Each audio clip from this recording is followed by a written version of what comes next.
All right, my people, let's talk about Captain Ibrahim Traoré. When people talk about influential leaders in Africa today, one name consistently stands out: Ibrahim Traoré. Across the African diaspora and beyond, he has become a symbol of hope, resistance, and change. Many supporters rallied behind him when he was targeted by American General, yes, Mark Langley. Why? Because foreign powers were unhappy with his growing influence, view him as a leader determined to put Africans' interests first. You understand? His rise has often been compared to that of Thomas Sankara, the revolutionary former leader of Burkina Faso, who championed women's rights, social reforms, and national self-reliance. Sankara remains an icon across Africa, and many sees echoes of that vision in Traoré's leadership. However, alongside the praise, serious concerns and allegations have also emerged, and we need to look at that. Alright, my people, what's happening in Burkina Faso? Well, in Burkina Faso, they are accusing the government of arresting people for no reason. Judicial officers and journalists are targeted. According to Human Rights Watch, at least 6 judges, 1 lawyer, and several journalists were abducted and detained in October. Now, someone is asking me which October. Okay, I'm talking about October 2025. They are talking about disappearances of people that have a voice. Which voice? People that are saying things about the government, the current government, the administration of Captain Ibrahim Traoré. So Human Rights Watch is accusing Ibrahim Traoré of a crackdown on people who are speaking a language that he doesn't necessarily like or want to be hearing. Yes, these individuals were reportedly taken by Burkina Faso intelligence agents, and they have disappeared up until now. And people are asking questions. So now, what actually happened? Human Rights says that in 2024 and 2025, multiple journalists were abducted by intelligence agents and forced into military service. It's a little bit funny. That's what they're saying. Into military service, they were abducted and sent on the field. Now, we are going to look at what happened before they were abducted and sent into the field. Whether Captain Ibrahim Traoré is doing the right thing or he's doing the wrong thing, he's being a dictator in his country. We are going to look at that. Now, imagine you as a journalist being abducted and sent to war. Now, what could be the reason? I'm asking a question. Why they would take a journalist and send him to a war? How? Well, basically, these journalists were refuting what was happening at war, what was happening on the ground. They were saying that was not happening. Burkina Faso is at war. We all know that. They are fighting against a lot of terrorists. And every time generals or authorities were talking about the war and how they were winning and how they were progressing, journalists were there on the news telling the people that that is not what is happening. So the army and so-called generals were exaggerating their wins. Yes, so they were telling the people that they are not necessarily winning the way they are pretending to win. Now, the question is, you as a leader of a country fighting against terrorists, when you are faced with journalists that are civilians, they are talking a way that is counterproductive to your war rhetoric. How do you act in that situations? Well, Burkina Faso took them because you guys are saying that I need to go through elections and there is no war. I'm taking you to the war front so that you can fight, so that you can know that there is something happening over there. And then you going to tell the people that yes, indeed there is a war. There is reality on the ground. It's not a lie. That's what Burkina Faso or Captain Ibrahim Traoré just did. So bunch of people were taken, few guys were taken to the front to go and see the terrorists because they were saying there was no terrorists. It was all rhetoric so he can keep himself in power. That's what they were saying. And obviously, Human Rights Watch is not happy with that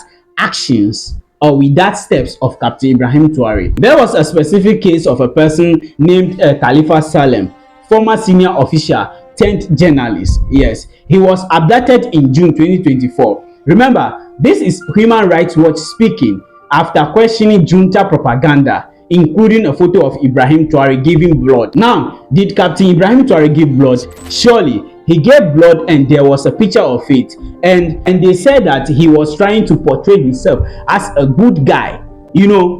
taking picture of himself removing blood and providing it to other people is just a propaganda. It doesn't necessarily reflect who he is. That's what they were saying. Now my question is this one: as much as it sounds like people are being impressed and stuff like that, can you do such thing in Ukraine? That's the question. In Ukraine, would you contradict what Zelensky says when they are fighting the Russians? Will you say, no, no, no, no, we were not winning or we are not winning? You can't say that. Zelensky is telling you guys lies, so don't listen to him. He's feeding you people lies. He's feeding the public with lies. No, you can't say that. You wouldn't even dare. You wouldn't even do that. Matter of fact, in Ukraine, many people spoke against the government or spoke on behalf of peace with Russia. They were all stopped. Yes, many political parties in Ukraine that tends to be passive towards Russia were all prevented from operating. Churches were closed because they did not speak the language that Ukrainian authorities wanted. Yes. So now, if that happens in somebody's country, outside this country, like let's say Ukraine, can that also happen in Burkina Faso? Yes, exactly, because you are fighting a war in which you need people to be united so that you can fight the war, not some people disorganizing what is being built over there. Are you getting me? So can we now say that Burkina Faso is turning into authoritarian government, or they are doing the right thing? Absolutely. Me, I see that they are doing the right thing. They are not doing the wrong thing, and they are not turning into any authoritarian government. Yes. You know, these people, those people that are saying this human rights, they are not in the country. Excuse me, they are not in the country. They are in somebody's country and projecting what is happening on the ground. I don't know who is feeding these people. It's kind of crazy. Yes, it's kind of crazy. You know, sometimes as a leader, when you are going to a difficult situations, you need drastic measures.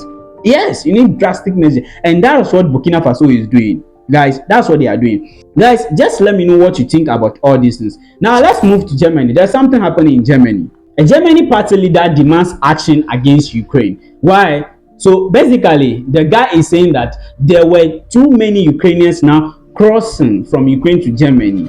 Yes, and he would like Germany and the European Union to put pressure on Ukraine to ask them to restrict their people from coming to Germany. So the Ukrainians must stay in Ukraine and fight the war. Yes, he emphasized that Ukraine should reverse its last exit rule, suggesting that most young men should stay and defend their homeland. So for you to understand, basically, I know a lot of you think German people don't like you. Europeans don't like the black people. Yeah, we know that. Well, they also don't like Ukrainians in their country anymore. They say there are way too many Ukrainians coming into their country. They are saying about 1,000 new Ukrainian men coming into the country, and it's unacceptable for them. Now, what's the context in Ukraine? So when the war started in Ukraine, Ukrainian says that everybody will go to war. If you are between 18 and 60, you will be prohibited from leaving the country due to martial law and mandatory military service obligations. Yes, so the Ukrainians said everybody will go to war. All men need to defend their country. Yes, now there was exceptions. The exceptions were people with certified disability and truck drivers. Apart from that, everybody else from 18 to 16 was forced to go to war, which is a great thing. I think if you truly love your country, you should be able to fight for it. Yes, I'm not standing against people trying to do what they want to do, but that's the fact. If you love your country, you should fight for it. So probably here you can see that Ukrainians are not they are not cowards. Let me put that in out there. They are not cowards. They actually believe in what they believe in. So initially, men from 18 to 16 were forced to go and fight against Russia in the name of patriotism. Yes. Then later in August 2025, Ukraine's cabinet minister approved a change allowing men aged 18 to 22 to exit the country without restriction. You know, so a lot of men that wanted to go and study abroad could go. Yeah, that's the approved. And this move was intended to regulate border crossing during martial law. Unfortunately, according to Marcus Soda, this has created mayhem. About 1,000 Ukrainians crossing to Germany every single week, and they don't want that. Yes, that is creating problems for them. So basically, the Germans are saying that they were spending too much money on the people that are not their own, that are not their people. So they should go back to their country and go fight. That's what they want. And you know, when you tell black people this, then they think it's racism. Yes, that's the truth. But anyways, let's move to America and see what is happening over there. Elon Musk has reportedly pushed for a massive stock compensation packages tied to Tesla's future growth. Yes, you may be wondering what I'm talking about. I'm talking about Elon Musk. So Elon Musk is asking for $1 trillion in stock-based compensation. Listen to me very carefully. What is stock-based compensation? So stock-based compensation is basically what a company promises a CEO to motivate him into building the value of a company. A simple example is they can offer you, let's say, $100 million if you reach such a goal. That's basically stock-based compensation. It's not money they are giving you, it's shares in a company. Yes, worth $100 million. If you get the company to be worth $500 million, then you can get that. Great. So Musk is asking for $1 trillion worth of stock-based compensation if he gets Tesla's value to $4 trillion. Wow, that's crazy, man. That's really crazy. Now, this is why it gets a little bit confusing when people be asking, what do you mean? Is Musk not the owner of Tesla? No. He has a share. He's a shareholder and he is a CEO. Now look at that. A lot of people think Tesla belongs to Elon Musk. Now, well, it belongs to him, but not necessarily him. They share others. People put their money together into businesses so the businesses can have a value. Now, Musk is not the only owner of Tesla. Understand that. There are many people. Musk's shares is about 13% of Tesla. That's his share. And now he wants to reach 25% worth of share of Tesla. Do you understand? Why is he asking for that? Because he wants to make decisions.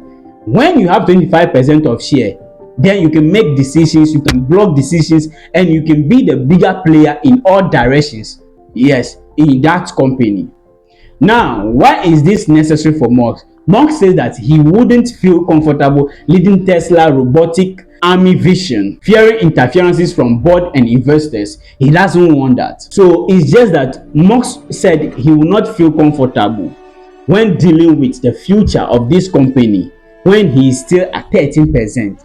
He doesn't have to make decisions on his own. The investors have to speak, board directors have to. No, he doesn't want that. He wants to control the whole shows, that when he is doing something, he can go into the direction of what he is doing. So now we all can see where AI is going to, where AI is leading to. Musk says his goal is not personal wealth, but control over Tesla's future, especially AI development. Tesla's Optimum, which is humanoid robots. Yes, he is critically into that. So robots that are like humans, that's what he's doing. Or autonomous vehicle and energy robotic infrastructure. So let's break it down again or make it simple. Elon Musk is saying, I need you to give me $1 trillion worth of shares, which will equate to 25% of the value of the company. Why? If I get the company to value of $4 trillion, now the company is right now worth about just over $1 trillion. Now, Musk promise, he says he can get the company to $4 trillion, but at $4 trillion, he wants 25% of the shares. Now, why? Because he feels like he needs to have a great decisions and guidance and not to be approached when the decisions are being made. Now, you can see what is happening around the globe.